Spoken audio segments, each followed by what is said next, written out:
Good night and God bless.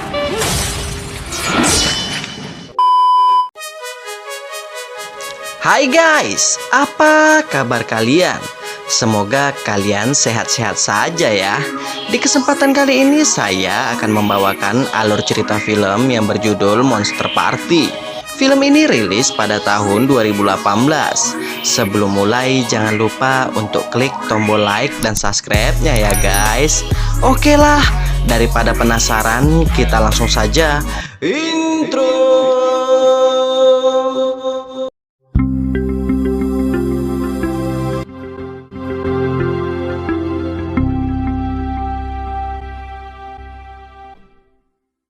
Di awal film kita akan diperlihatkan sebuah rumah megah yang diisi oleh si ibu yaitu Roxanne, si ayah yaitu Patrick, dan kedua anak mereka yaitu Elliot dan Alexis. Kemudian scene berganti ke tiga orang perampok kelas teri yang terdiri dari Casper, Dutch, dan Iris. Sedikit informasi, Dutch dan Iris ini merupakan sepasang kekasih. Saat ini mereka sedang merampok sebuah rumah. Casper dan Dutch bertugas masuk ke dalam rumah, sedangkan Iris menyamar menjadi sales untuk memantau situasi. Tak berselang lama pemilik rumah pun datang. Dengan cerdiknya Iris mengulur waktu agar Casper dan Dutch bisa menyelesaikan pekerjaan mereka. Dan hasilnya mereka pun berhasil merampok rumah tersebut. Setelah berhasil dengan pekerjaan mereka tadi, mereka pun berencana akan mencuri di rumah mewah dengan keamanan yang tingkat tinggi. Namun Iris menolaknya karena pada saat ini ia sedang hamil muda. Usut punya usut, Casper mau melakukan pekerjaan kotor ini karena Casper ingin melunasi utang ayahnya kepada rentenir. Di saat Casper pulang, ia mendapati rumahnya sudah berantakan. Bahkan ayahnya Casper tidak ada di rumah. Tahu ini ulah si rentenir, Casper pun langsung mendatangi rentenir tersebut berada di klub malam. Rentenir itu bernama Emory. Setelah bertemu dengan Emory, Casper mendapati ayahnya sudah disiksa oleh Emory. Emory mengatakan ke Casper, ayahmu malam ini kalah judi. Bahkan utangnya kini menjadi $10.000. Mendengar itu, Casper pun berjanji akan membayar utang ayahnya. Karena tak ada pilihan, Casper pun mengajak Dutch dan Iris untuk merampok rumah mewah yang mereka bicarakan tadi. Awalnya Iris menolaknya. Namun karena persahabatan mereka, akhirnya Dutch dan Iris pun bersedia merampok rumah mewah itu. Keesokan harinya mereka pun pergi menuju rumah itu dengan berkedok sebagai pelayan catering. Ternyata rumah mewah itu adalah rumah Patrick dan Roxanne. Kebetulan pada hari ini, Patrick dan Roxanne akan mengadakan sebuah acara kecil yang akan dihadiri oleh teman dekat mereka. Sebelum mereka melakukan tugasnya, Roxanne meminta semua HP mereka. Itu bertujuan agar mereka bertiga fokus dalam bekerja. Singkat cerita saja, pada sore harinya, tamu mereka pun datang, yang terdiri dari seorang musisi yang bernama Oli, dua orang pria bersaudara yaitu Cameron dan Jeremy, dan pimpinan mereka yaitu Milo, serta pacarnya yang bernama Becca. Anehnya di saat Milo dan Becca masuk ke rumah, Becca memberi isyarat minta tolong ke Dutch dan Casper. Tak berselang lama, acara pun dimulai. Di saat Roxanne memberikan kata sambutan, ia mengatakan bahwa tahun ini adalah tahun ketiga merayakan peringatan. Sejauh ini kita belum tahu ya, apa maksud dari kata-kata Roxanne ini. Setelah itu mereka pun melanjutkan acara santai, lalu ditutup dengan makan malam bersama. Di saat inilah Dutch, Iris, dan Casper akan melakukan aksi mereka, yang mana Dutch akan memperhatikan kamera CCTV. Casper akan membuka brankas, sedangkan Iris akan memantau situasi. Kembali ke Roxanne dan yang lainnya. Pada saat makan malam mereka mengobrol selayaknya orang normal.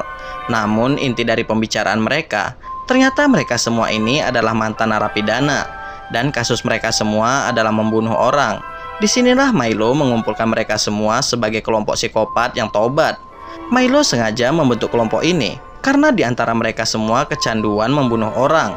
Dan hasilnya, selama 3 tahun terakhir mereka semua berhasil menahan hasrat untuk membunuh orang. Saat di tengah-tengah perbincangan, Becca memutuskan untuk pergi ke dapur. Tak berselang lama, Elliot pun memutuskan untuk pergi dari meja makan. Dan tanpa sengaja, Elliot menemukan Dutch di ruang kontrol CCTV. Dutch pun langsung mengatakan bahwa ia sedang mencari toilet. Dengan senang hati, Elliot pun mengantarkan Dutch ke toilet. Namun yang terjadi, Elliot malah membunuh Dutch di kamar mandi. I bet you break that dick. Yeah.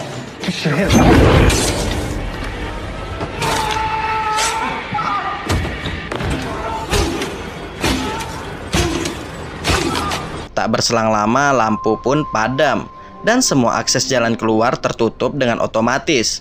Patrick pun menyadari bahwa rumahnya sudah disusupi oleh perampok.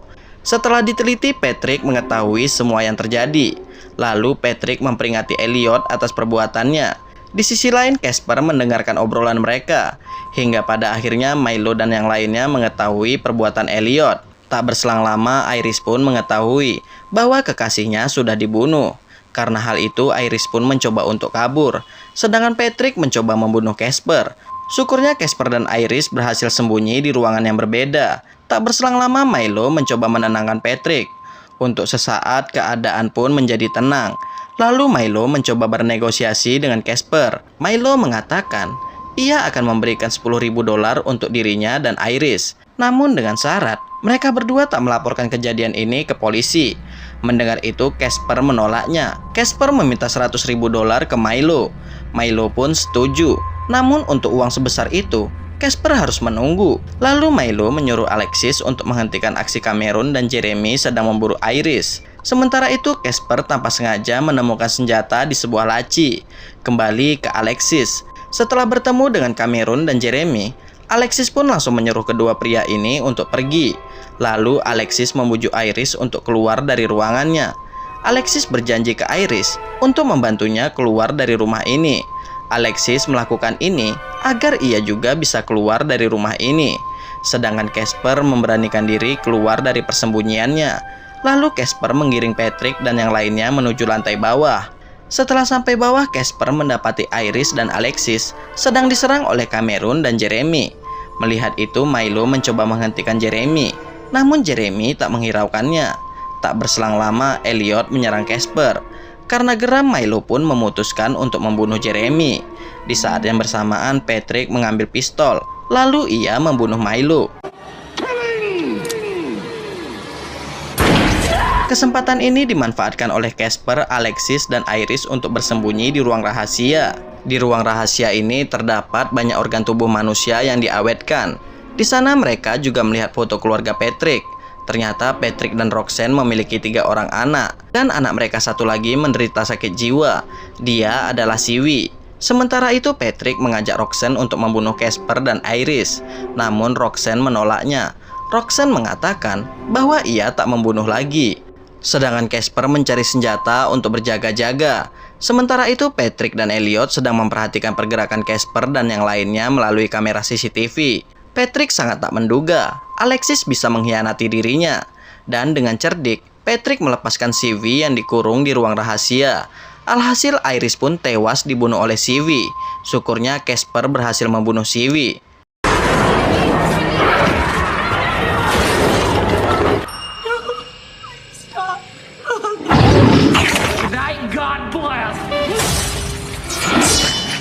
Setelah itu Patrick membuka semua kunci. Lalu mereka pun pergi memburu Alexis dan Casper. Hingga pada akhirnya terjadilah pertarungan di antara mereka, di mana Casper berhasil membunuh Patrick.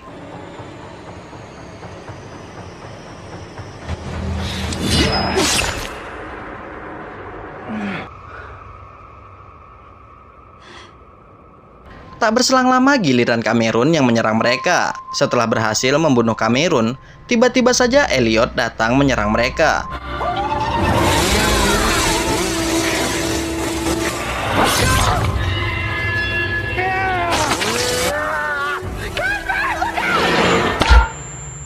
Setelah mereka tersadar, mereka sudah diikat di atas kursi di tepi kolam.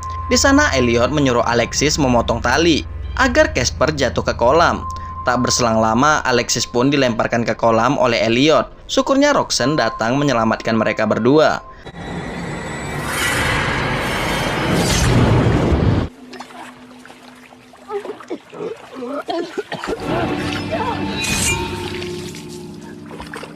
Setelah itu, Roxanne memberikan uang $100.000 serta sebuah mobil ke Casper agar Casper tutup mulut. Setelah itu, Casper pergi menemui Emory di klub malam. Di sana, Casper membantai semua anak buah. Bahkan Emory pun dibunuh juga oleh Casper. Had a rough night there, Samurai?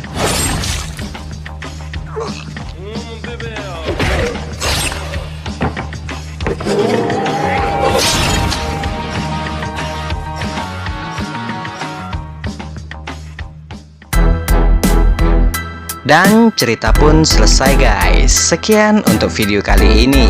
Jika terdapat banyak kesalahan, saya minta maaf. See you next video guys. Wassalam.